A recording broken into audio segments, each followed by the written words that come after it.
자, 여러분 안녕하세요. 자, 여러분 이번 시간에는요, 지난 시간에 이어가지고요, 제1장 노동경제학이란 무엇인가 살펴볼 텐데요. 그 사례를 통해서 한번 보도록 할게요. 그 5페이지 한번 볼게요. 거기 보시면 트랜스 알래스카 송유관이라고 있어요. 이쪽에서 보실게요.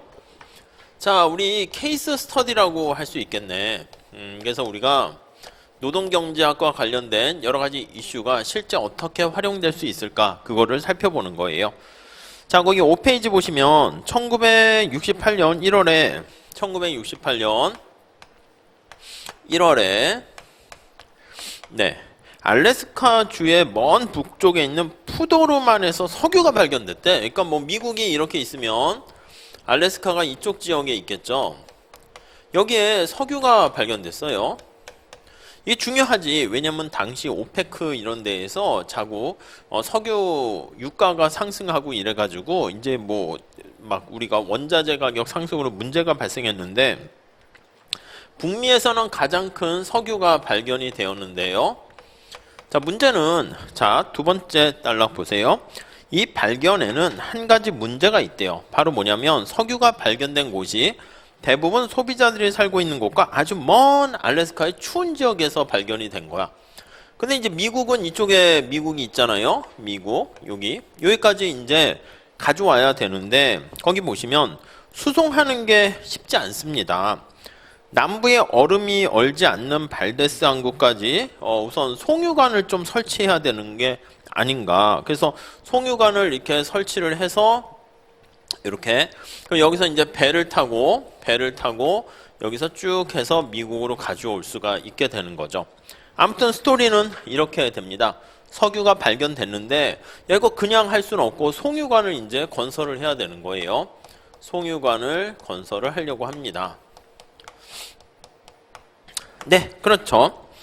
자, 그래서 이제 송유관 건설 프로젝트를 실시해요. 다음 단락 볼까요? 석유 회사들은 알래스카 파이프라인 프로젝트를 발족해서요. 언제 시작했다? 1973년 이 프로젝트를 시작했습니다. 거기 보니까 3년 발족해서 74년 프로젝트가 시작됐대요. 그래서 언제 완성됐습니까? 하면 1977년 완성이 됐어요. 오케이, 이해되시죠?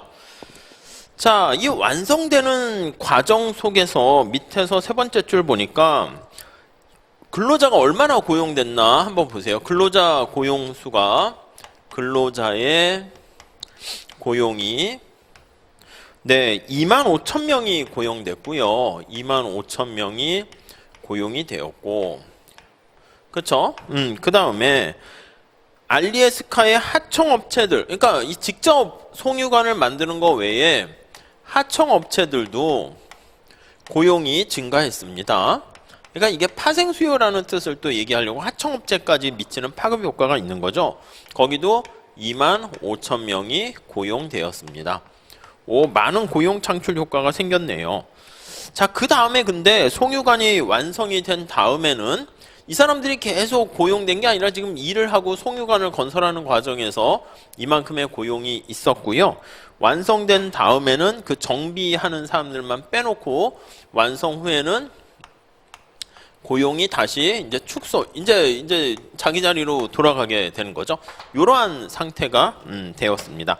자, 이걸 좀 분석을 한번 해보려고 합니다. 다음 페이지 가볼게요.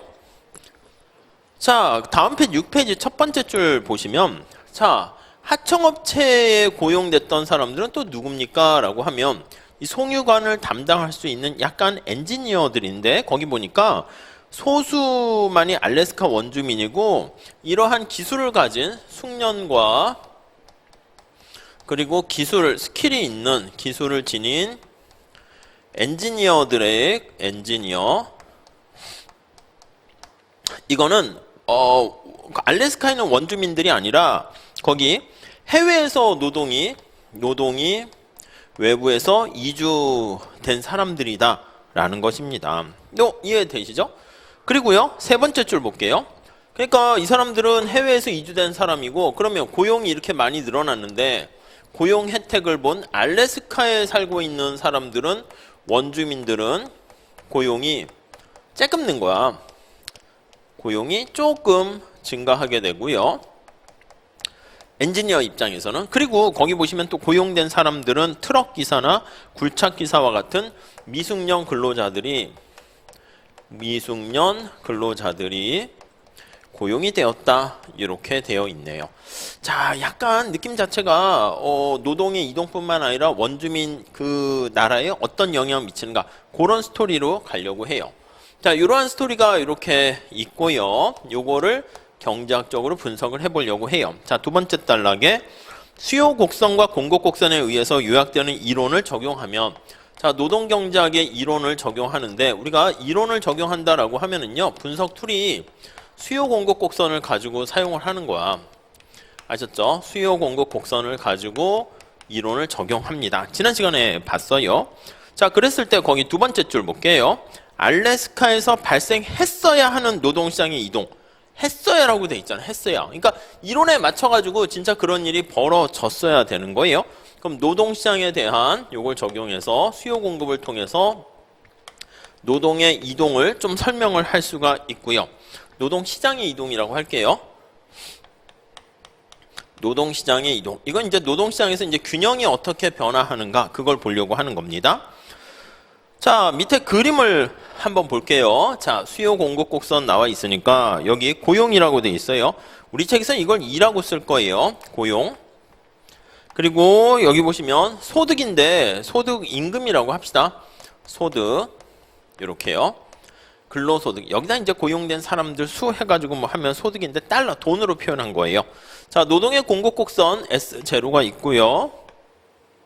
D0 이렇게 있습니다. 원점도 원래 표시해 줘야 돼요. 보통은 교과서 다 표시된 여긴 빠졌어요. 자, 그 다음에 거기 최초 균형점이 여기 E0입니다. E0. 그래서 소득이 이만큼이고 고용이 이만큼 돼 있었어요. 오케이. 자, 그런데 이 프로젝트 때문에 어떤 일이 발생하는가 보시면 다음 단락 보시죠. 송유관 건설 프로젝트는 상당히 큰 수준의 노동 수요를 증가시킨다. 그렇죠. 이게 사람이 많이 필요로 하는 거 아니겠습니까? 그래서 첫 번째 노동 수요가 증가해요. 이 프로젝트 때문에. 자, 여기서 분석하게 되면 첫 번째 노동의 수요가 증가하게 되는 거 알 수가 있고요. 자, 증가하게 되면은 거기 다음 두 번째 줄 보세요. 우측으로 이동하게 되고요. 주어진 임금 수준 하에서 찾았습니까? 알래스카 여러 기업들이 많은 근로자들을 찾고 있다. 그러니까 임금이 W0 하에서요. 이렇게 노동에 대한 수요가 증가하게 되면, 자, 이게 오른쪽으로 이동한 거예요. 이렇게 이동하게 되면 이 임금 하에서는 어떻게 됩니까? 네, 초과 수요가 발생하는 거야. 공급보다 수요가 더 큰 상황이 발생하는 거죠. 그럼 초과 수요가 해결되기 위해서는 어떻게 됩니까? 맞아요. 임금이 올라갈 수밖에 없어요. 그래서 점점점점 해가지고 임금이 여기 E1으로 올라갑니다.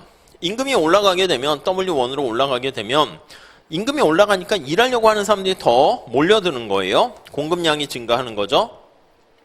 그렇죠? 그리고 기업들은 임금이 올라가니까 초과 수요에서 저 정도까지는 채용하긴 그런데 해서 수요량은 감소해요. 그래서 실제 균형량은 어디까지 증가하냐면 여기까지 이렇게 증가하는 것을 알 수가 있습니다. 자, 다시요. 자, 노동의 수요가 증가했습니다. 그러면 노동의 수요 곡선이 얘는 우측으로 이동하고요. 뭐 책대로 로테이션은 쓰도록 할게요. 자, 그러면 W0 임금 하에서는요. 임금 하에서 익세스 디맨드가 발생하는 거예요. 초과 수요가 발생하는 거예요. 자, 이게 그대로 균형 상태가 되는 건 아니죠. 왜요? 아니, 이렇게 되면 초과 수요가 발생하는데 균형은 아니지. 그러다 보니까 임금이 올라간다고. W1으로 임금이 상승하고요. 임금이 상승하게 되면 두 가지 효과가 나타납니다. 공급 곡선을 따라서 공급량은 노동 공급량이에요. 증가하고요. 수요량은 감소합니다. 이해 가시죠? 감소. 네, 이렇게 되는 것을 알 수 있어. 언제 이게 증가와 감소가 멈춰서 더 이상 변화할 요인이 없는 상태가 균형이라고 그랬잖아요. 그러니까 저기 보시면 W1이라는 임금 하에서 E1이라는 고용이 달성되었을 때, 그랬을 때, 거기 보시면, 이거 죄송해요. 이렇게 하니까 우리가 이퀄리브리엄 이렇게 대문자이랑 헷갈리네요. 그래서 요거 그냥 소문자로 씁시다. 그래서 이 원 상태가 되면 요때가 균형이 된다. 이렇게 보시면 되겠습니다. 네, 이해되셨죠? 네, 이렇게 보시면 되겠어요. 자, 바로 밑에 그렇게 나와 있습니다. 마지막 단락에 보시면 이러한 이론의 틀은 수요의 변화가 알래스카 노동시장을 새로운 수요 곡선과 원래 공급 곡선의 교차점이 균형점이죠. 교차점에 의해 대표되는 새로운 균형으로 이동시켰다. 그러니까 노동시장의 균형점 이동이라는 거예요. 여기서 노동시장에서 노동자들이 이동한 건 아니고 균형점이 이렇게 이동됐다라는 것을 알 수가 있고요. 그 다음 새로운 균형점 하에서는요. 이 원의 근로자가 W1의 임금 하에서 고용을 하게 됩니다. 자, 그래서 이론의 결론, 이걸 이용해서 우리가 얻게 된 결론은 뭡니까? 라고 하면요. 자, 결론은 수요가 증가했잖아요. 노동에 대한 수요가 증가하면 밑에서 세 번째 줄, 네 번째 줄 보세요. 송유관 건설 프로젝트가 고용과 임금을 모두 증가시킬 것이라고 예측을 하게 됩니다. 그래서 노동의 수요 증가로 저 프로젝트는 그래서 어떤 영향을 미쳤는가라고 하면 수요 증가 이유를 살펴보고요. 임금이 상승하고 고용도 상승할 거라는 것을 우리에게 알려준다는 거예요. 당연한 얘기죠. 그렇게 예측을 한 거야. 자, 예측하고요. 그러나 자, 여기서 끝난 게 아니라 프로젝트가 완성되자마자 거의 밑줄치대 완성되자마자 더 이상 이제 수요는 없어지는 거죠. 프로젝트 완성 이후에 프로젝트 완성 후 자, 어떤 일이 발생했습니까? 거기 보시면 일시적인 수요가 사라졌고 수요 곡선은 원래 위치로 되돌아가. 수요 곡선이 수요가 감소하는 거죠. 여기다 쓸게요. 수요가 감소해서 디맨드 곡선이 좌측으로 이동한다. 이렇게 보시면 될 것 같습니다. 네, 이해하시겠습니까? 좌측으로 이동하게 되니까 원래 균형점 이쪽으로 오세요. 얘가 처음에 이렇게 갔다가 다시 원래 상태로 되돌아가요. 그럼 고용도 증가했다가 다시 원래 상태로 되돌아가고 임금도 올라갔다가 다시 원래 상태로 되돌아가는 것을 알 수가 있습니다. 그러니까 정상적인 상태로 다시 되돌아갑니다. 자, 그래서 요약하면 거기 보세요. 요약하면 송유관 건설 프로젝트는 건설 기간 동안에만 임금과 고용을 모두 일시적이란 말 동그라미 치세요. 그러니까 계속 이런 프로젝트가 계속 있으면 W1과 E1이 유지가 되는데 이 프로젝트가 완성되면 어떻게 돼요? 다시 원래 상태로 가기 때문에 여기 나와 있던 이 균형은 다시 어떤 균형이다? 일시적으로만 균형 상태가 되는 것이고 다시 원래 상태로 되돌아간다. 그걸 알 수가 있겠습니다. 아니 그러면 오케이 이론상 이런 상황이 됐는데 이 결론 어떻게 실제 맞아? 실제로 실증 분석을 통해 가지고 실제 맞나? 그걸 검증을 한번 해보려고 합니다. 자, 7페이지로 가볼게요. 자, 그림 1-3은 68년과 83년 사이에 알래스카주에서 실제로 그 말이 나와 있잖아. 실제로 발생했던 실제로라는 말이 중요합니다. 고용과 소득의 흐름을 보여주고 있습니다. 자, 밑에 그림을 한번 볼게요. 수평축은 뭐야? 시간입니다. 시간 연도별로 있고요. 자, 여기는 이제 고용이고요. 고용이고 거기에 보니까 이제 급여까지도 같이 표현이 돼 있어요. 급여랑 뭐 같이 이렇게 있는데요. 보면은 알래스카에도 고용이 좀 점차 증가하는 추세로 보이고 있다가 그다음에 여기가 74년도잖아. 프로젝트가 시작됐을 때 어떻게 됐습니까?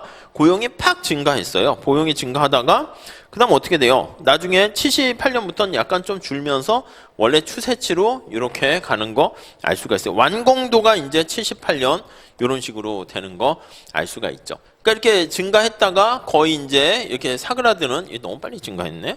이렇게 있다가 이렇게 해서 이렇게 되는 모습을 보이고 있고요. 임금은 어떻게 됩니까? 임금도 거기 보시면 녹색깔이 임금이거든요. 색깔 맞춰 그려볼까요? 녹색깔로 좀 이렇게 돼 있다가 비슷하게 증가했네. 증가했으니까 우리 예측하고 똑같이 맞는 거죠. 그러다가 이제 임금은 다시 이 프로젝트가 끝난 다음에 임금은 좀 이렇게 떨어지는 추세를 좀 더 보이고 있어요. 얘가 임금에 대한 추세를 나타내는 선 이렇게 보시면 되겠고요. 요 하얀 색깔이 고용을 나타내는 추세선 이렇게 보시면 될 것 같습니다. 네, 이해하시겠죠? 그렇게 봐주시면 되겠습니다. 자, 그래서 거기 두 번째 줄 볼게요.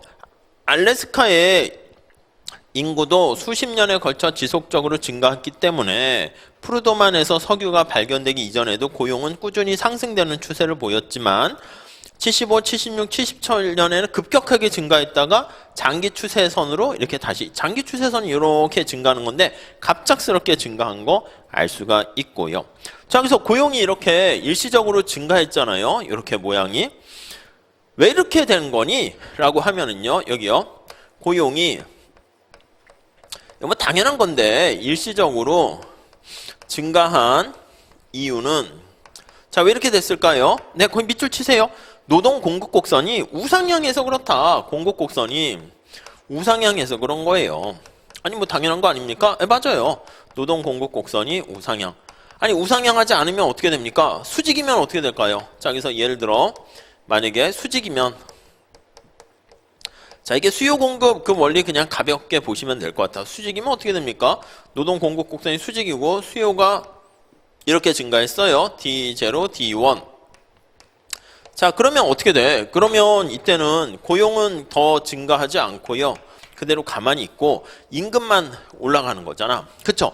근데 만약에 지금 여기 있는 것처럼 고용이 증가했다라는 얘기는 노동 공급 곡선이 우상향한다. 이렇게 생각을 할 수가 있겠습니다. 오케이, 됐죠? 다음 세 번째 줄 볼게요. 우상향하는 노동 공급 곡선은 임금이 높을 때 더 많은 근로자들이 일을 한다. 그래서 이게 우상향한다는 것은 임금 올려주면 일을 더 하겠다라는 것을 시사한다. 이렇게 나와 있습니다. 자, 그 다음에 알래스카 노동시장에서 경험한 노동 공급의 증가는 두 가지 중요한 이유 때문에 발생하였다. 뭐 첫 번째 보시면 여기 보시면 고용이 이렇게 증가한 이유 나와 있는데 우상향하는데 왜 우리가 이제 이걸 좀 파악하는 거야. 왜 우상향하게 됐을까? 그걸 이제 한번 이유를 보는 거지. 아니 그러니까 우상향 했었다는 건 알고 있어. 우상향 해야지 고용이 증가하니까. 만약에 우하향하거나 아니면 수직일 때는 고용이 증가하지 않는다니까. 근데 왜 우상향 했지? 요거에 대한 설명을 살짝 합니다. 자, 첫째. 자, 임금이 상승할 때 알래스카 인구에 많은 사람들이 일을 하려고 한다. 그렇죠? 첫 번째는 임금을 올려주니까 일하려는 의사가 증가해요. 그러니까 이게 우리 다음 챕터에서 볼 건데 노동 공급, 경제활동 참가자들이 증가하는 거야. 경제활동 참가율이 참가자가 증가하는 거야. 오, 그래서 증가. 그러니까 일할 의사가 증가하고요. 그래서 거기 보니까 73년 여름에는 인구의 39%가 일을 하고 있었는데요.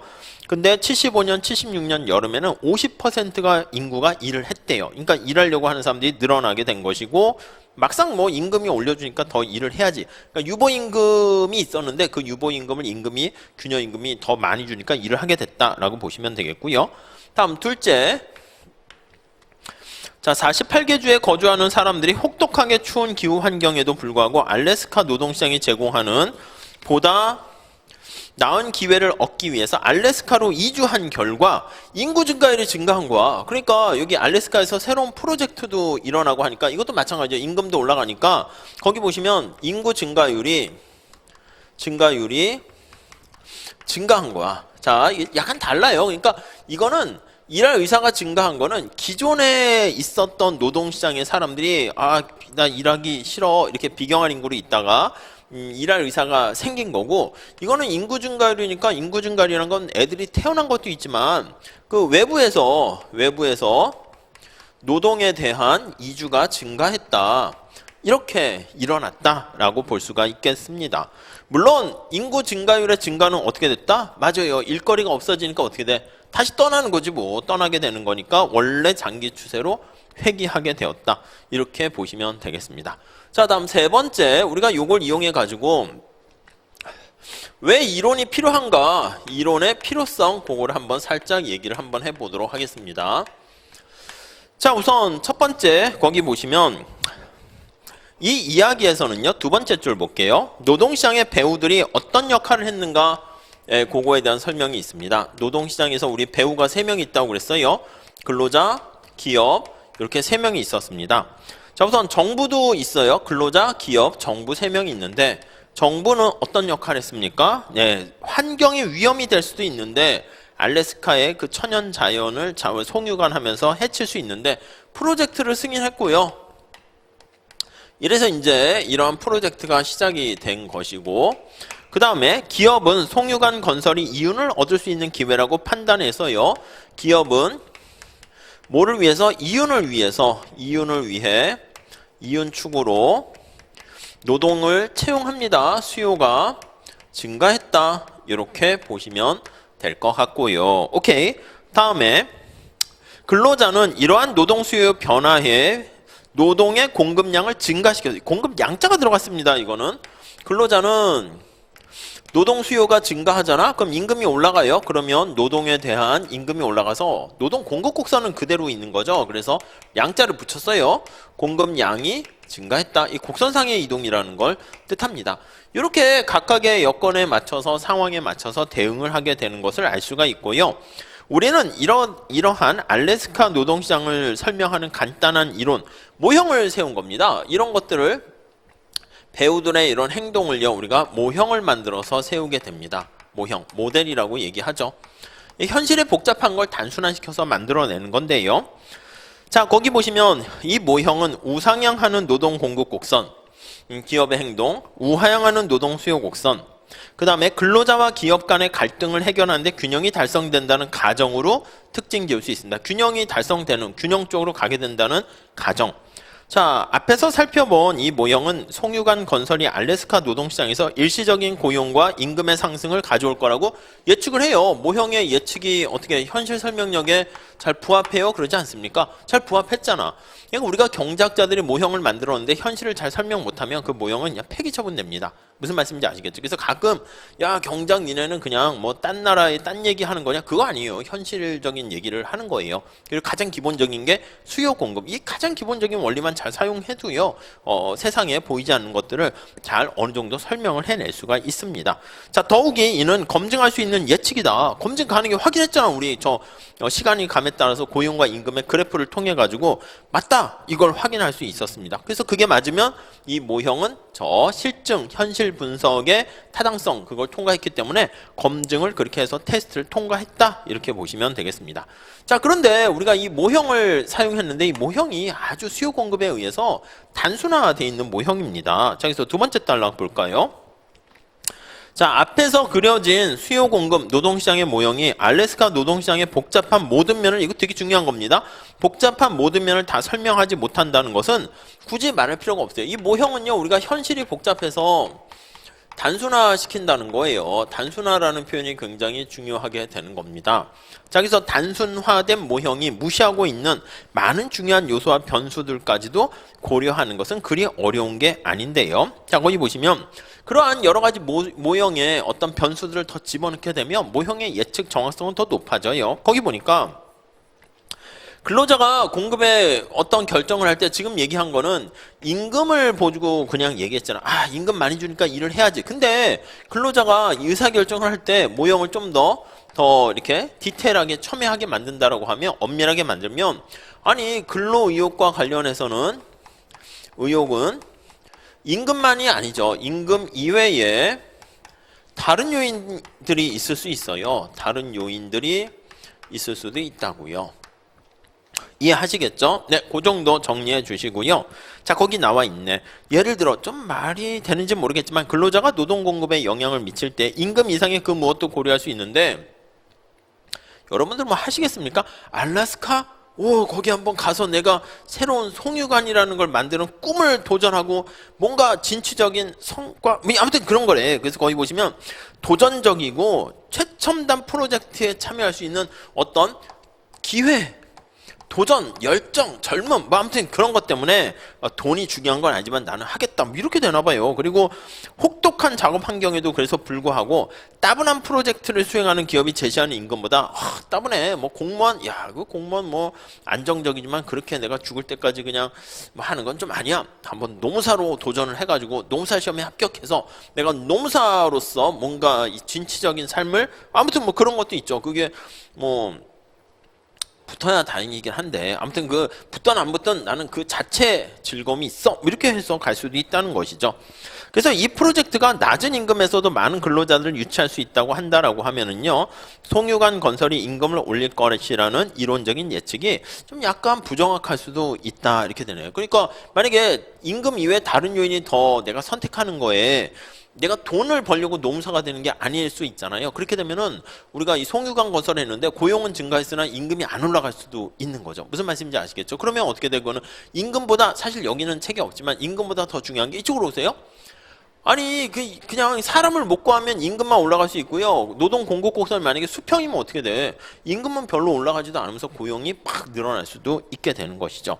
자, 아무튼 이론에서 누락된이라는 말 있죠. 누락된 이거예요. 이거 이 모형을 만드는데 누락된 변수라고 얘기합니다. 누락된 간과한 변수들이 만약에 존재한다라고 하면은 거기 밑줄 치세요. 이론에서 누락된 요소들이 알래스카 노동시장이 어떻게 운영되는지를 이해하는 데 있어서 중요한 역할을 한다라고 하면 임금과 고용의 상승이라는 건 잘못된 결과를 예측할 수도 있습니다. 그러나 그러한 이론들이, 그러한 요소들이 사소한 항목이라면 이 모형이 알래스카 노동시장에서 일어나는 본질을 포착하고 있기 때문에 나름 그런 것들은 어느 정도 유효하다 이렇게 얘기를 할 수가 있겠고요. 자, 마지막 단락 볼게요.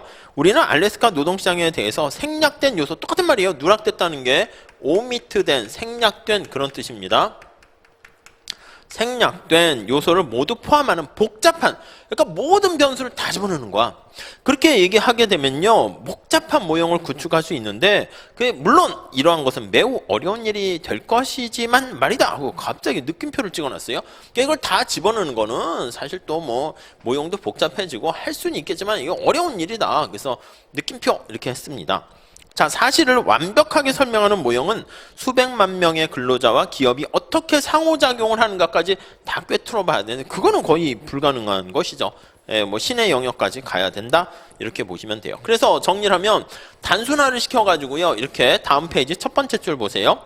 모든 것을 우리가 다 취하는 이론을 한 방식은 이론을 추구하고자 하는 목적을 너무 무의미하게 만든다. 그래서 다음 줄에도 보시죠. 실제로 알래스카 노동시장에서 발생한 현상을 매우 상세한 수준까지 반영하는 이론은 모든 것을 다 설명할 수 있겠지만은 야 현실도 복잡한데 모형도 복잡하게 되면 아예 모형의 의미가 없죠. 그러니까 현실의 복잡함을 단순하게 단순화시켜서 심플하게 설명할 수 있기 때문에 모형이 의미가 있는 거예요. 그 얘기가 거기 있어요. 그래서 약간 현실만큼 세 번째 줄 보세요. 복잡하고 거추장스러우면서도 두서가 없어서 알래스카 노동시장이 어떻게 작동하는지에 이해하는데 오히려 도움이 절대 되지 않습니다. 이쪽으로 가서 한번 보시죠. 자, 우리가 알래스카 사례를 통해 가지고요, 어떤 이론과 현실 어떻게 서로 상호 시너지 효과를 얻을 수 있는가 그런 얘기를 하고 있습니다. 어떤 이론도 굉장히 중요하다 이렇게 말씀을 드렸죠. 근데 이론을 우리가 설명하기 위해서 모형을 만들게 되는데 이런 모형의 가장 중요한 특징은 단순화 또는 추상화라는 말을 써요. 추상화 이렇게요. 그러니까 현실에 복잡한 걸요, 모형도 더 복잡하게 그대로 따라가는 게 아니라 심플하게 원리만 제시해 주는 것이죠. 자, 두 번째 단락 볼게요. 어떤 이론을 만들었는데 그 이론이 어떤 이론이 좋은 거냐라고 하면요, 두 가지 평가 기준이 있어요. 좋은 이론이란, 굿 디오리란, 자, 요거는, 자, 거기 보시면 가정의 현실성에 의해서 평가받을 수도 있고요. 네가 세운 가정이 현실에 잘 부합하냐? 요거요. 당연하죠. 현실과 너무 동떨어지면은 헛소리가 되는 거잖아요. 가장 유명한 이론과 가정이 뭐예요? 어떤 무인도에 난파된 사람들이 있는데 배낭 가방에 통조림을 발견해냈어요. 근데 뭐 이제 물리학자들은 이걸 통조림 따개가 없는 거야. 그래서 이거를 어떻게 세게 던져가지고 통조림을 탁 터뜨릴 것인가? 화학자가 있으면 불을 어떻게 가열을 해가지고 통조림을 탁 터뜨려서 열 수 있을까? 경작자는요, 가정의 학문이라고 얘기하잖아. 자, 우리에게 통조림 따개가 있다고 가정하자 이렇게 해요. 그래 보니 그냥 따면 되잖아. 그러니까 이게 무슨 소용이 있어. 그러다 보니까 이 가정이 너무 현실과 이렇게 잘 부합하지 않으면 그 아무 쓸데없는 그냥 헛소리를 하게 될 가능성이 많죠. 자, 그래서 그게 하나 있고요. 두 번째는요, 거기 두 번째 단락 첫 번째 줄, 노동시장의 현상을 이해하고 예측하는데 도움을 주는가. 그래서 현상을 이해하고 예측하는데 얼마나 도움이 되는가? 이게 또 하나의 좋은 이론의 판단 기준이야. 그러니까 현상을 잘 이해하고 이제 앞으로 비슷한 일이 발생했을 때 그 이론이 잘 예측이 도움이 되는가? 이걸 봐야 된다는 거예요. 그래서 이제 거기에 이 적절하게 맞춰야 돼요. 거기 보니까 재미난 표현이 있어요. 현실적인 가정을 하다 보면 거기 나와 있는 것처럼 좀 더 예측하는 데 도움이 되지만 너무 복잡해지고요. 그리고 너무 현실과는 동떨어진 걸로 하면 예측에 도움이 안 될 수 있고요. 그래서 거기 한번 그러나 거울을 사물에 바짝 갖다 대듯이 이론이 현실을 너무 가깝게 투영한다라고 하면은 정말로 중요한 것을 구별해내지 못해요. 그래서 내가 강조하고 싶은 것들 뭐 그런 거 있잖아. 시험에 합격했어 어떤 친구가. 야, 합격의 비결이 뭐야? 그래서 내가 아침에 뭐를 먹었고 몇 시간 몇 분 뭐 공부하고 이걸 다 일일이 시시콜콜 이렇게 하는 거는 우리가 사실 본질을 잘 모르게 되는 거니까 우리가 우리나라 지도 여러분 내비게이션 생각해봐. 내비게이션이 있으면 우리나라 이렇게 대충 그리면 되지 정확한 지도 필요 없잖아. 그리고 내비게이션 할 때는 어떻게 현재 실사와 비슷한 막 건물 높이 이게 정확한 게 좋아요. 저는 필요 없어요. 그냥 위에서 그냥 직선 이렇게 해가지고 왼쪽으로 가세요. 아니 언제 왼쪽으로 가는지 그것만 있으면 사실 나의 목적을 달성하는 데는 충분하거든. 그냥 내비게이션이 바로 앞에 나의 현실이 딱 나오는데 가상현실로 내비에도 막 이렇게 투영돼. 그럼 뭐 밖에 보고 운전하는 게 낫지 도움이 안 되잖아요. 그러니까 내비게이션은 그냥 심플하게 해가지고 언제 좌회전, 우회전, 언제 신호등 있고 어디에 주차장이 있고 뭐 그런 게 차라리 저한테는 도움이 된다고. 그 얘기가 거기 있어요. 자, 그래서 노동경제학의 묘미는 어느 정도 상세한 수준까지 설명하는 것이 이야기 선택의 필수적인가 그걸 선택하게 되는 거예요. 자, 그래서 이게 너무 현실에 동떨어져도 안 되고 노경은 우리 사실 현실과 부합하는 거잖아요. 그러니까 가끔 왜 노무사 시험에 노동경제학을 해? 이거 아는 사람과 모르는 사람은 이제 나중에 밖에 나가시면 경쟁력의 차이도 엄청 커진다니까요. 그러니까 노무사로서 할 수 있는 일이 법 이거 외에 뭐 기업체에 가서 뭐 컨설팅도 있고 뭐 되게 많잖아. 그러니까 경제학적 마인드도 굉장히 필요하게 됩니다. 이게 뭔가 남다르게 설명을 해야 될 거 아니겠습니까? 그러니까 자신의 설명력을 얘기할 때 이 노경이 큰 도움이 된다고요. 진짜라니까요. 자, 그래서 거기 한번 보시면 현실성과 단순화. 그래서 이 단순화되는 거랑 현실성과 이런 것들이 서로 상충되는 문제가 있습니다. 너무 단순하게 하게 되면 이 가정의 현실성이 바로 이제 여기 단순화예요. 표현은 이렇게 돼 있는데 단순화. 그리고 이게 현실에 잘 현상을 이해하는 데 도움이 되는가? 이게 이제 진짜 현실성이야. 앞에 이제 가정의 현실성 이렇게 해가지고 이 포인트가 가정이에요. 가정이 현실성에 관심이 아니라 가정이 단순화된 거죠. 그래서 이 두 개 간에 서로 상충관계가 존재하니까 적절한 묘미를 찾아내는 게 굉장히 중요하다. 이렇게 보시면 될 것 같습니다. 자, 그래서 그림 1-1에서는요. 거기 보시면 수요 공급 모형을 통해 가지고 우리가 노동시장의 지금 상황을 우리가 설명할 수 있게 되었어요. 자, 이게 수요 공급 모형이죠. 그래서 우리 앞으로 많이 할 거예요. 가장 대표적인 게 수요 공급 모형이고 이게 이제 경제 원론에서 하는 거죠. 우리는 이제 보통 연기 때 좀 설명을 많이 드리는데 그 의미를 좀 잘 파악하셔야 돼요. 이 책은 당연히 여기에 뭐 수요 공급 이렇게 아주 기초적인 것도 설명을 하지만 자세하게 좀 설명을 하지는 않습니다. 자, 두 번째 줄 볼게요. 수요 공급 모형은 자, 노동시장이 어떻게 작동하는지에 대한 우리의 생각을 체계화할 수 있어요. 생각을 체계화하고 그래서 노경에서 왜 그래프가 중요합니까? 라고 하면 자신의 생각을 논리적으로 체계적으로 설명할 수 있어요.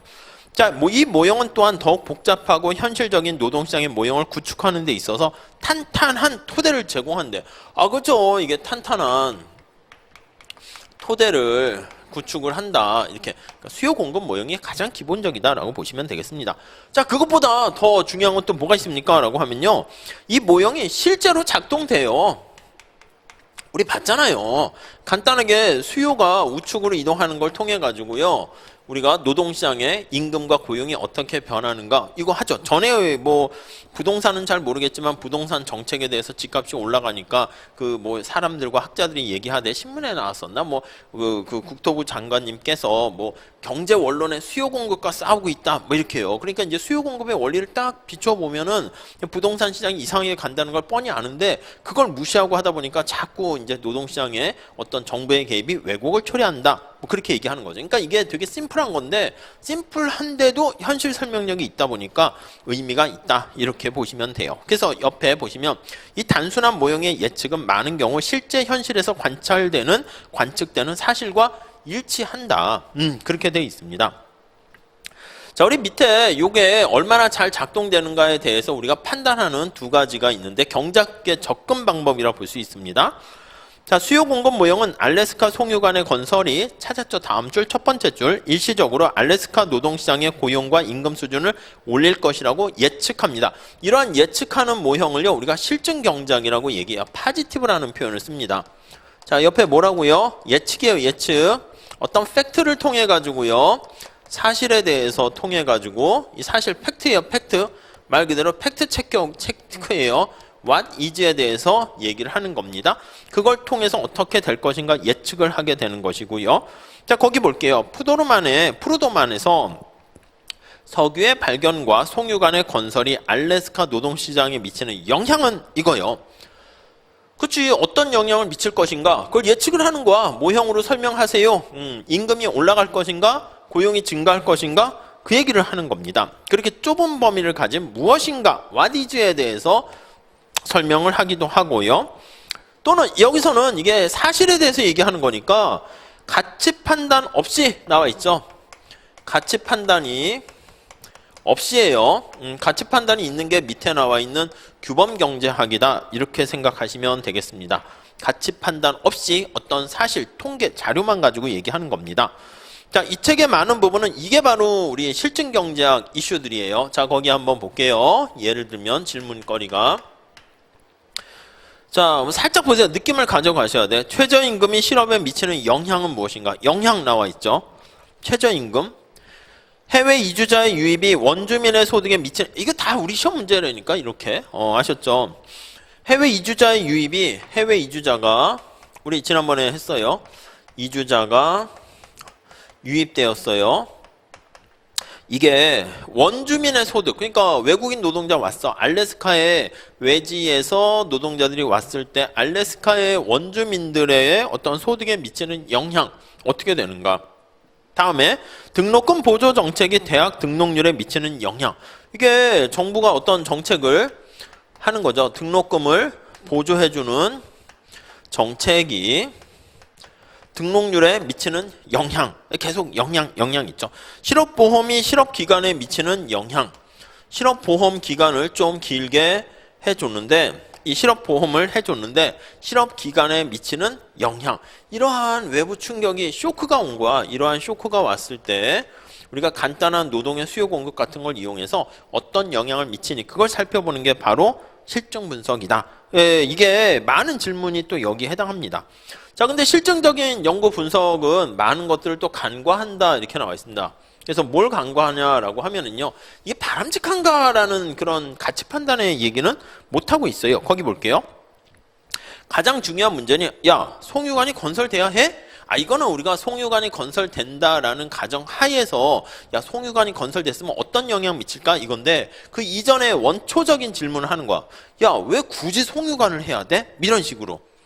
그리고 정부는 대학 등록금을 보조해야 돼? 아니, 여기선 이미 등록금을 저소득층한테 보조해준다는 이미 그건 끝났어. 끝난 다음에 했을 때 어떤 영향 미칠까? 이거를 얘기하는 건데, 야, 근데 저소득층 도와주는 방법이 왜 이걸로 해야 돼? 왜 그걸 물어보는 거야? 넌 왜 그걸 주장해? 이렇게 되는 거죠. 미국의 해외 이민자들을 받아들여야 하는가? 야, 우리나라에 말이야 3D 환경에 근로자를 못 구한대. 그래서 이거는 무조건 외국인 노동자를 받아들이는데 야, 꼭 그래야만 돼? 이러는 거야. 이것 자체에 대해서 의문을 품게 되는 거예요. 실업보험은 좀 더 관용적으로 운영되어야 하는가? 이런 거에 대해서는 얘기를 못 해요. 자, 그러니까 이런 거에 대해서 얘기를 하는 게 우리가 노마티브라고 하는 규범 경제학이다. 이렇게 영역이라고 얘기를 합니다. 이해 가십니까? 규범이라는 거예요. 자, 거기 보시면 어떻게 해야 되는가 이거예요. 그러니까 이건 어떤 팩트, 영향 미치는 거에 초점을 맞추면 얘기는 야, 어떻게 해야 되는가니까 뭐 당위라는 표현을 써요. What should be라는 말 씁니다. 그러니까 뭐뭐 해야만 한다라는 얘기가 여기 들어가요. 그걸 이제 당위성이라는 표현을 가지고 표현을 해요. 당위성이 있어요. 그러니까 뭐뭐 해야만 한다라는 거예요. 해야만 한다. 아니 송유관을 꼭 건설해야만 해. 환경오염도 있는데. 도와주는 사람 등록금 보조 정책, 야 그거 해야 돼. 가난한 사람 아예 대학 자체를 못 가는데 이 대학을 갔다라는 얘기는 물론 일부는 공부하려는 의지가 있는 사람들을 지원해 주는 거 오케이, 저소득층에게. 근데 아니 애시당초 공부에 관심 없는 사람도 있는데 그 사람들은 도움을 받지 못하는 거잖아요. 그래서 맨 마지막 제출 보시면 규범적인 질문에 대한 대답은 얘 가치 판단이야. 가치 판단. 이렇게 담겨 있다라고 보시면 되겠습니다. 자, 우린 모두 다른 가치 판단을 가지고 있기 때문에 다음에 넘어갈게요. 송유관 건설의 경제적 효과, 최저임금이 해고에 미치는 영향, 해외 이주 근로자가 원주민의 후생에 미치는 효과, 이런 것들과 서로 무관하게 다 결과가 사실과는 다를 수가 있어요. 무슨 말씀인지 아시겠죠? 자, 다음 줄에 해볼게요. 규범 경작은 우리가 살고 싶은 사회에 대한 계속 얘기해요. 가치 판단에 대한 얘기를 하게 됩니다. 자, 거기 다시 볼게요. 해외 근로자 유입에 미치는 영향을 생각할 때 해외 근로자들을 유입한다 합시다. 자, 요거 예를 들어서 볼게요. 예. 자, 해외 근로자를 수용했습니다. 받아들였어. 자, 이러한 행동이 그러면 해외 이민자 수의 증가가 그들과 경쟁하는 자국 국민 근로자 임금을 하락시켜. 그러니까 외국인 노동자가 오면 당연히 우리나라 노동자들이 거기서 일할 수 있는 자국의 본국의 근로자의 임금이 하락하는 거 아니겠습니까? 왜요? 아니 이거 이제 수요 공급 곡선 가지고 우리가 나중에 다시 또 볼 겁니다. 하락시키지만 근로자 입장에서는 어떻게 돼? 임금 하락이니까 슬퍼요. 근데 해외 노동자의 또 어떻게 보면 능력 있는 노동자를 싼 값에 우리가 채용할 수 있는 기업은 어떻게 돼요? 이러한 사람을 고용하는 기업은 이득이라고요. 기업은 이득이 발생해요. 이익이 발생해요. 무슨 말씀인지 아시겠죠? 그러니까 우리가 어떤 정책을 실시하게 되면 누군가에게는 이득이 되고 누군가에는 반드시 피해가 된다는 것을 알 수가 있어요. 근로자에게는 임금 하락이라는 피해가 되지만 기업에게는 또 플러스 이득을 가져다 줍니다. 자, 그러면 이거를 비교하는 거죠. 근로자도 우리나라 국민이고 기업도 우리나라 국민이란 말이에요. 그럼 여기에 나와 있는 이 마이너스 효과와 여기 나와 있는 플러스 효과를 같이 비교를 하는 겁니다. 그래서 이 두 가지를 비교한 걸 무슨 효과다? 순효과 이렇게 얘기하는 거야. 이 순효과가 긍정적인 효과에서 부정적인 효과를 뺀 걸 순, 넷 효과를 살펴봄으로써요. 따져보면서 만약에 이게 플러스면은 오케이 하는 거죠. 마이너스면 안 하는 거죠. 근데 기본적으로는 당연히 플러스가 더 크다라고 볼 수가 있어요. 왜요? 거기 보시면 대부분의 경우 이민은 자발적인 밑줄 치세요. 아니 이게 자발적으로 선택하는 거잖아. 만약에 뭐 기업들도 남는 게 없으면 안 한다고. 뭐 자국 근로자의 피해는 있지만 그렇기 때문에 전체적인 순효과는 자발적인 선택을 한다는 측면에서는 0보다 크다라는 것을 우리가 살짝 볼 수가 있겠습니다. 자, 그래서 거기도 보면 이러한 모형의 예측과 다음 단락에 보시면 이민을 받아들인 어떤 국가를 살펴본 결과 이러한 모형의 예측과 일치하는 증거들이 많이 발생하게 돼요. 그래서 플러스 마이너스 이런 것들이 있는데 플러스가 더 커지는. 자, 그래서 거기 보시면 오케이 해야 되겠구나 라고 우리가 생각할 수 있어요. 자, 그런데 이 질문은 다음 단락 보세요. 이론이나 사실에 근거해서 대답할 수 없대. 뭐냐면 그럼 이민을 계속 받아들여야 된단 말이야? 이건 또 아닐 수 있다는 거. 왜요? 본국의 총소득이 거기 보시면 150억 달러를 증가시켰으나 부의 재분배가 발생했다. 자, 다시요. 아니 이민을 받아들였는데 순효과는 플러스라니까 야 해야지 이렇게. 그러니까 여기 나와 있는 베네핏이 우리가 BC 분석이라고 합니다. 편익과 비용을 분석을 했는데 베네핏이 코스트보다 크기 때문에 이거는 순효과가 좋다 이렇게 볼 수 있는데 자 거기 두 번째 줄에 보세요. 아니 여기 보면 근로자들은 임금이 하락하고 기업은 이득이 발생하는 요 효과는 편익만 얘기했을 때는 당연히 해야 되는 거지만 과연 이게 바람직한가? 부에 재분배가 발생하게 된다고요. 근데 만약에 우리가 노동자들이 약자고 기업이 좀 강자인데 기업한테 이득이 다 가게 되면 아니 이거 굳이 해야 돼? 이런 생각을 할 수도 있게 된다는 것이죠. 자, 그래서 거기 한번 보시죠. 어떤 사람은 나왔죠. 어떤 사람은 거기까지 밑줄 치세요. 이전보다 상황이 나빠졌고 어떤 사람은 이전보다 좋아졌고 이해되시죠? 그럼 이 국가가 해외 이민을 계속 받아들여야 하는가에 대한 질문에 대답하기 위해서는 이민을 통해서 향상, 경제적 상황이 향상된 이민자와 해외 이민자, 외국인 이민자들은 당연히 향상됐겠죠. 후생 수준이 떨어진, 향상된 동그라미 치시고 떨어진 동그라미 치세요. 향상된 밑에다가 베네핏이라고 쓰시고 떨어진 코스트라고 보시면 돼요. 후생의 감소, 그게 코스트 대가가 되는 거죠. 누가 피해를 봤어요? 본국의 근로자, 이렇게 회사를 소유하고 있어서 이전보다 후생이 향상된 자본가 가운데 누구의 후생이 더 관심을 가져야 되는가. 그러니까 우리가 그냥 돈으로만 따지면 근로자보다 기업의 이득이 더 크니까 괜찮은데, 아니 이게 부의 재분배가 발생했는데 근로자에게 만약에 좀 가중치를 많이 둔다라고 하면 약간의 이득이라도 야 그래도 이거는 좀 근로자에게 피해가 되니까 하지 말아야지, 이렇게 될 수 있다고. 이거는 이제 가치 판단이 들어가게 되는 걸 알 수가 있습니다. 자, 그래서 이러한 규범적인 판단은요, 그 마지막 그 단락의 그 마지막 제줄에 보시면 결과적으로 이민으로부터 얻는 손실과 이익에 대한 베네핏과 코스트에 대한 규범적인 판단은 우리의 가치와 이념에 의존한다. 그러니까 이런 소득 부의 재분배가 발생하는데 여기에 우리가 해야 돼 말아야 돼 이거 얘기할 때는 단순히 돈만 얘기하는 게 아니라, 돈으로 얘기하면 그게 저기 나와 있는 팩트, 실증 경작인데, 해야 돼 말아야 돼 이념이라는 가치 판단이 여기 들어가게 되면 이건 또 다른 문제가 될 수 있습니다. 이게 바로 규범 경제학이다 라고 보시면 되겠어요. 자, 그 다음 단락엔 그래서 그 얘기가 나와 있어요. 한번 보세요. 규범적인 질문을 만났을 때 많은 경제학자들은 한 걸음 종종 뒤로 물러서 가지고 입장을 좀 다시 한번 좀 멀리서 바라본대요. 왜냐하면 1000만 명 해외 근로자의 이주가 이 나라의 총소득을 150억 달러 증가시켰는데, 이 소득을 재분배하게 되면 이민을 받은 국가의 모든 사람이 이전보다 다 거기 보시면 소득을 재분배하는 게 가능하다. 부유해지도록. 무슨 말이냐면 우리가 해외 근로자 여기에 나와 있는 수용을 했어. 베네핏이 플러스 100이라고 할게요. 근데 코스트가 고용하는 뭐 근로자들 임금의 피해가 뭐 플러스 50이라고 할게요. 그럼 사회 전체적으로 어떻게 돼? 플러스 50 이렇게 된 거 아니겠습니까? 그럼 이거 해야 돼. 근데 사실은 경제학에선 해야 되는 건데 이 사람들은 반대한다고. 우리나라 자국의 근로자는 임금이 하락하니까. 그런데 여기 이 사람들이 얻은 베네핏을 적절하게 좀 이렇게 보상을 한다는 표현을 씁니다. 적절하게 우리가 적절한 50 이상 피해를 봤으니까 50 피해 봤으니까 50 이상만 보상해 주면 돼. 그래서 보상을 해주면 이거는 좀 더 나은 개선이다 라고 할 수가 있어요. 해주면 개선이라고 판단이 가능해요. 이론상, 앞에 이론이라고 붙어야 돼. 이론상. 왜 그렇습니까?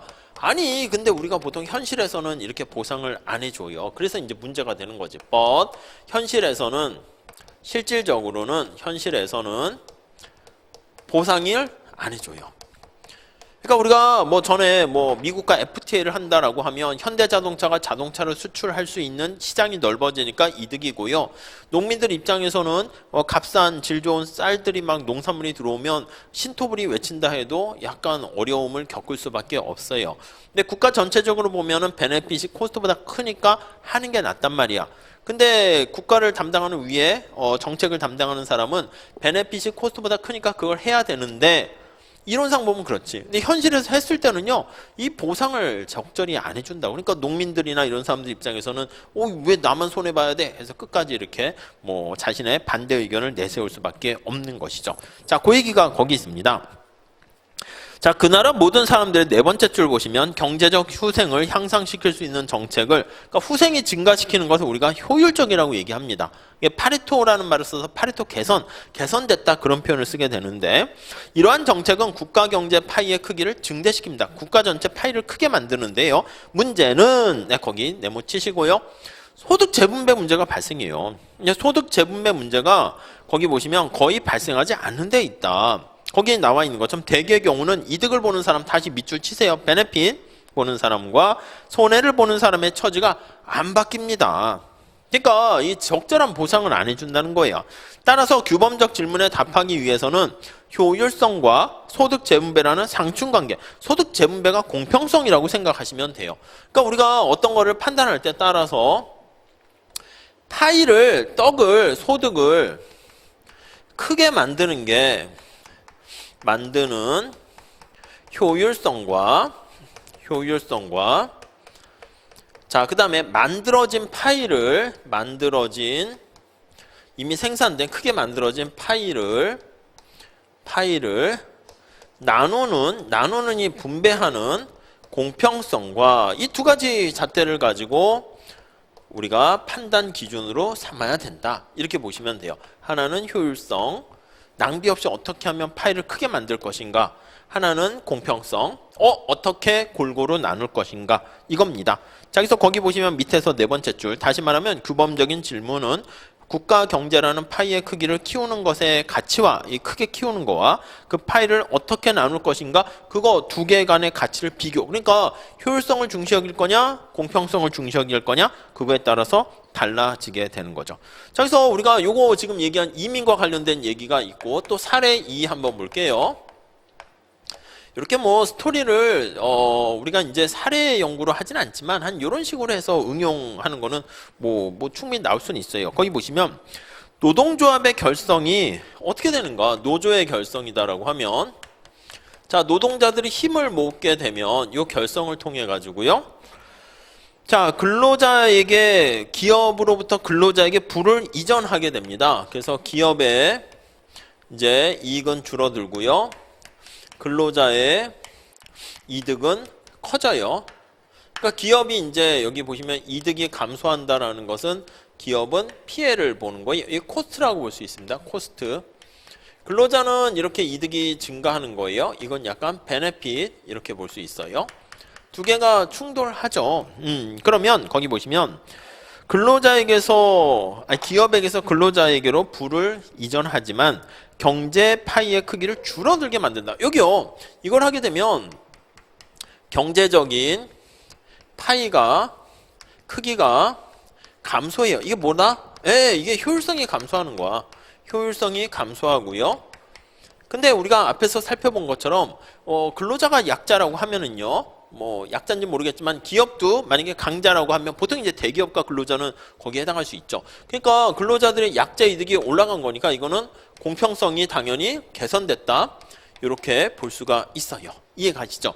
자, 그러면 이제 고민을 하는 거야. 야, 노조를 결성했을 때 이렇게 피해가 되는 것도 있고 이득도 있고 하는데 효율성은 떨어지지만 공평성이 올라갔다? 그러면 너 가치 판단 둘 때 어디에 좀 더 가치 판단을 많이 두느냐에 따라서 결과가 달라지게 되는 겁니다. 그래서 거기 보시면은요, 11페이지 총소득을 400억 달러 증가시키지만 경제 전체 총소득이 200억 달러 감소시켰다라고 하면은 과연 정부는 노조를 결성하지 못하게 해야 되느냐, 어떻게 해야 돼? 이게 다 규범적인 질문이라는 것이죠. 자, 다시 두 번째 단락 보시죠. 이 질문에 대한 대답은 노조에 가입한 근로자에게 발생한 소득의 증가, 이 베네핏이라니까, 그거와 높은 임금이 올라가겠죠. 노조가 결성돼서 인상된 가격을 지불해야 되는 기업과 소비자도 어떻게 됩니까? 임금이 올라가면 소비자가 지불하는 가격이 비싸지게 되는 거야. 그래서 기업이 이득이 떨어지는 거 외에 소비자도 이렇게 이득이 감소하게 됩니다. 이 손실을 같이 비교하는 겁니다. 그래서 베네핏과 코스트를 같이 비교해 가지고 우리가 판단하는 것이죠.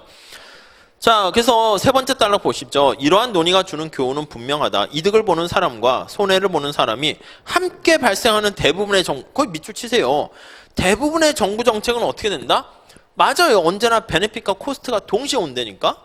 그쵸. 우리 그게 세상에 공짜는 없다는 거잖아. 여러분들이 노무사나 어떤 자격증, 시험 공부를 한다 하면은, 아니 그게 합격했을 때 얻게 되는 달콤한 열매도 있지만 그에 따르는 대가, 희생 이런 것도 반드시 따라온다고. 그러니까 거기서 발생하는 코스트 대비 베네핏이 얼마나 큰가에 따라서 할까 말까가 결정되는 것이죠.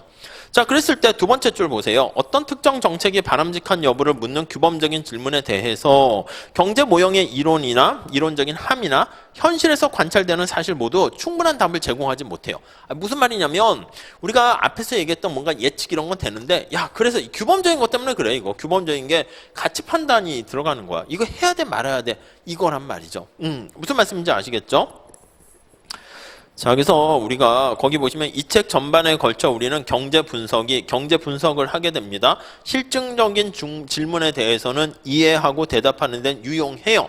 근데 규범적인 질문에 대해서는 별 도움이 안 된다는 것을 깨닫게 될 거예요. 그러니까 이렇게 됩니다 라는 것까지는 모두 다 모형으로 분석되는데, 그래서 어쩌란 말이야, 해 말어, 이거는 가치 판단의 문제예요. 그러니까 우리 노경을 얘기한다고 하면 어떻게 됩니까? 노경은요 철저하게 어떤 팩트와 모형을 가지고 물어보는 거에서 끝나요. 근데 제가 봤을 때는 좀 더 점수를 고득점을 올리려고 하면 여기 나와 있는 실증 분석에 대한 내용만 딱 할 게 아니라 거기다가 규범 경작에 대해 너무 세게 하면 안 되지. 규범 경작에 대한 자신의 어떤 가치 판단을 좀 넣어서 끝에 정책적인 어떤 함이나 시사점에서 조금만 넣어주면 제가 봤을 땐 남과 차별화된 답을 쓰기에는 좋을 것 같아요. 물론 남들도 다 그렇게 쓰면은 차별화가 안 되죠. 제가 생각하기에는 뭐 그렇습니다. 제 수업을 듣는 사람들이 많이 없어지거나 아니면은 노경의 강사분들이 아직은 별로 많지는 않은데 되게 많아져야 돼. 제가 봤을 때. 그래서 한 10명 정도 있어서 누구 강의를 듣느냐에 따라서 이게 다 답이 좀 다르고 이렇게 돼야지 좀 뭔가 그 경쟁력과 차별화가 갖추게 되는 거지. 만약에 노경 선생님이 저 하나밖에 없다고 해봐. 그럼 망하는 거지 뭐. 그러면 차라리 제 수업 안 듣는 게 여러분들한테는 더 좋을 수 있어요. 그러니까 제 수업을 다 들어가지고 모두 답을 막 똑같이 쓰는 거야. 똑같이 쓰고 방식도 똑같고 이렇게 되면 뭐야 차별화가 안 되고 물론 이제 틀리면 아예 점수를 못 받지만은 거기서 약간 뭔가 차별화돼서 고득점을 얻기가 쉽지는 않게 되는 거죠. 그래서 이제 많은 수험생들이 고민하는 게 소위 말하는 대세 강사, 일타 강사를 따라가면은 안도감은 있어. 그래서 야 이렇게 하면 당연히 그 많은 수험생들이 있으니까 고득점자도 많이 나오고 떨어지는 사람도 많이 나오고 그런 거 아니겠습니까? 제 생각에는 퍼센티지는 거의 비슷할 거야. 근데 이제 우리는 보통 보면 이제 합격한 사람 수가 많으면 그 안에 들어가기가 좀 더 쉬워 보여서 가긴 하는 건데 나름 또 차별화를 시키는 거 개인의 능력과 역량이 또 필요하긴 하지 않을까 합니다. 자, 아무튼 그 정도 봐주시고요. 자, 그래서 다시 볼게요. 마지막 단락 거기 한번 보시죠. 자, 그 밑에서 세 번째 줄, 마지막 단락, 그 위에서 세 번째 단락. 많은 사람들이 매우 중요한 문제라고 생각하는 질문에 대해서 경제학자가 답을 못하는 것도 사실이긴 한데요. 그럼에도 불구하고 실증적 질문의 의미를 이해하고 대답하는 것은 정책을 논의하는 데 있어서 그렇죠? 예측 모형이 어떻게 영향을 미칠 것인가 이 중요한 거고요. 그 밑줄 치세요. 실증 경제학자는 정부의 어떤 정책이 사회에 여러 다른 부분에 어떻게 영향을 미치는가 그거를 설명합니다. 즉 영향을 미친다는 것은 다시 누가 이득을 보고 누가 손해를 보는가 그걸 분석하는 거예요. 그러니까 우리가 많이 할 때 노조가 결성되었으면 아니면 노조의 결성에 대해서 여러 가지 제약을 가하게 되면 그러면 누가 이득을 보는가? 근로자의 이득은 효용으로 나타낼 거고요. 기업의 이득은 이윤으로 나타낼 거예요. 이윤 증가에 이윤 극대화에 부합하는가? 이렇게요. 자, 다음 볼게요. 어떤 정책을 채택하는 것은 이러한 이득과 손실을 비교하고 누가 더 중요한지에 대해서 선택하는 것을 그러니까 편익과 비용을 분석할 뿐만 아니라 야 뭐가 더 중요해? 그 공평성 가치 판단의 문제입니다. 결국 어떤 정책에 대한 논의를 하기 위해서는 특정 선택을 했을 때 거의 밑줄 치세요. 특정 선택. 어떤 선택을 하게 되면 그에 따른 지불하게 되는 대가 밑줄 치세요. 그게 뭐야? 기회비용이잖아. 그러니까 어떤 선택을 하면 반드시 대가를 치르게 됩니다. 기회비용을 치르게 되는데 그걸 온전히 이해하고 있어야만 된다. 규범적인 질문에 대한 결론은 정책이 가져올 편익과 비용에 크게 영향을 받는 것은 당연하고요. 언제나 편익과 비용 분석을 하게 됩니다. 예를 들면 이민을 받아들이는 것이 국가 경제 파이를 미미하게 증가시킨다면 그러니까 이민을 받아들였는데 파이가 그렇게 크게 증가시키는 건 아니야. 그렇게 되면은 거기 나와 있는 것처럼 분배에 미치는 영향이 좀 더 논의를 더 많이 할 수 있고요. 그러나 만약 해외 근로자를 유입했더니 미국같이 멜팅 팟 비슷하게 유능한 해외 이민을 많이 받아들여서 국가가 경제 성장에 엄청나게 크게 기여를 해서 국가 전체적인 파이를 크게 만들면 야 분배보다도 당장 파이를 크게 만드는데 초점을 역점을 줄 수 있겠다 이렇게 보시면 되겠습니다. 자 이렇게 해서 우리가 챕터 1장을 마무리 짓게 됐는데요. 사실은 뭐 그래요. 여러분들 보시면 알겠지만 이게 뭐야 혼자서 읽어도 되긴 해. 혼자서 읽어도 되는데 혼자 읽으면요 이게 뭐지? 내가 챕터 1장을 공부할 필요가 있나? 이렇게 돼요. 제 마음 같아서도 여러분 챕터 1장은 그냥 노동경제학과 관련된 인트로니까 한번 그냥 읽어보세요. 하면은 첫 번째는 대부분 안 읽어봐요. 시험에 나옵니까? 이렇게 물어봐. 그럼 1장 뭐 이게 시험에 나오기는 좀 그렇죠. 그러니까 첫 번째 안 보고요. 두 번째는 한번 읽어봐. 근데 마음 같아서는요 빨리 막 그냥 고수에 막 그래프를 그리고 막 모범 답안을 기출문제 풀 수 있는 거를 원해가지고 마음이 급한 거죠. 너무 급하게 가지 마세요. 이게 한 단계 한 단계 성숙 단계를 거쳐야지 이게 계단식으로 올라가는 거지. 그 눈 감았다 딱 떴더니 막 노무사가 돼 있고 막 눈 감았다 딱 떴더니 무림의 고수가 돼 있고 그런 거는 없어요. 우리 현실 세계에서는. 근데 이제 보통 그래서 이 교과서 특강하는 취지도 그거라니까. 그래서 읽어보세요 이렇게 하면은 읽어봐요. 또 성실하신 분이 읽어보는데 그래서 뭐지? 내가 읽었더니 머릿속에 뭐가 남지? 이렇게 된다고요. 그래서 이 취지가 같이 읽어보자 이 뜻이에요. 같이 읽어보면 제가 늘 그렇다니까 저도 제일 바쁜 게 진도도 빨리 빼야 되니까 제 마음이 제일 급해. 마음이 제일 급하고 두 번째는 눈이 그러니까 먼저 빨리 따라가요. 그러니까 여러분들이 공부하실 때 우리 시험 공부는 눈으로 책을 보면 안 돼. 그러니까 그거는 처음에 어느 정도 공부를 해가지고 정리가 돼서 알고 있을 땐 속독으로 눈으로 보면서 아 이런 게 있었지 눈도장 찍으면서 하는 거지 처음부터 눈으로 본다? 제가 보기에는 눈으로 봤을 때는 그냥 책 한 권 있잖아요. 우리가 보는 책 한 권을 그냥 하루 날 잡아서 빠르게 예습 삼아 이렇게 눈으로 보는 건 괜찮은데 그게 그럼 머릿속에 안 남아요. 그럼 어떻게 해야 됩니까? 천천히 봐야 돼. 제가 판서를 왜 많이 할까요? 판서를 안 하면 저도 이게 설명 말로 해봐. 자, 이론이 모형이고 현실을 단순화시키는 거죠. 자, 수요 공급을 사용하고요. 그랬을 때 실증 분석, 규범 분석이 있는데 실증 분석은 베네핏과 코스트를 따져가지고 하는 거고요. 근데 이것만 갖고 우리가 평가할 수 없으니까 가치 판단을 이용한 규범의 분석, 경제학을 우리가 해야 됩니다. 예를 들면 해외 이민을 받아들일지랑 노동조합 같은 거 가지고 우리가 간단하게 살펴볼 수 있죠. 끝! 이러면 5분만 했어. 그러니까 정리를 잘 했네요. 아무튼 그런데 이거를 만약에 여러분들이 혼자 이렇게 하다 보면은 뭐지 이렇게 돼요. 그러다 보니까 저도 판서를 하는 게 귀찮을 수도 있어. 팔이 아플 수도 있는데 이 판서를 하면서 우리 뇌는 계속 돌아가거든. 그러다 보니까 머릿속에 여러분들의 내용들이 탁탁 차곡차곡 정리가 된다고요. 아셨죠? 그래서 이 마음이 조급한 건 알겠는데 우리 시험도 뭐 1년 만에 막 합격하고 동차 합격하고 이런 사람들 1년 만에 붙고 뭐 6개월 만에 붙고 막 이렇게 있는데 글쎄요 그런 사람 많지는 않습니다. 그리고 그런 사람들이 이제 자기가 신나니까 뭐 카페나 이런 데다가 저 이렇게 합격했어요 쓰는데 아주 예외적인 케이스라고 보시면 돼요. 그러니까 대부분은 제 생각에는 한 2, 3년 이상 해야 될 것 같은데요. 노무사 시험도 길게는 4, 5년까지도 잡으셔야 될 수도 있어요. 그렇게 되니까 내가 남보다 뭐 노동법 한 번 먼저 시작했고 몇 회도 했다?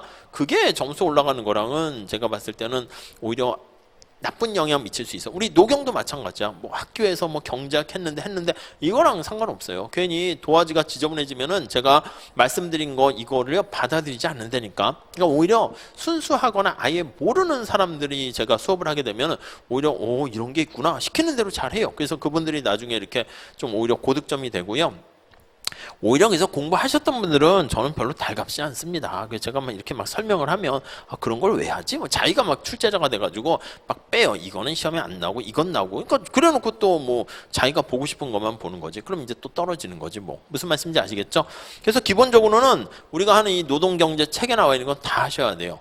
출제자분들이 어디서 뭘 내야 될지 알 수 없으니까. 물론 이거는 이제 교과서 특강이니까 제가 챕터 1장서부터 구석구석 다 하긴 하는데 우리가 이제 앞으로 계속 1기 때부터도 하고 2기, 3기 이렇게 계속 하는 것들은요 전부 다 강약 조정을 해서 말씀드리긴 해요. 그럼 이제 그거는 여러분들이 가져가시고 거기 중간중간에 빈틈이라든가 내용을 더 메꾸는 거는 그건 여러분들이 뭐 책을 읽으시면서 여러분들의 역량으로 더 채워 넣으셔야 되는 거죠. 자, 이렇게 하시고요. 우리 잠깐 쉬었다가 다음 시간에 그 부록에 대한 얘기를 살짝 조금 할 겁니다. 그렇게 하면서 챕터 2장 들어가도록 할게요. 감사합니다.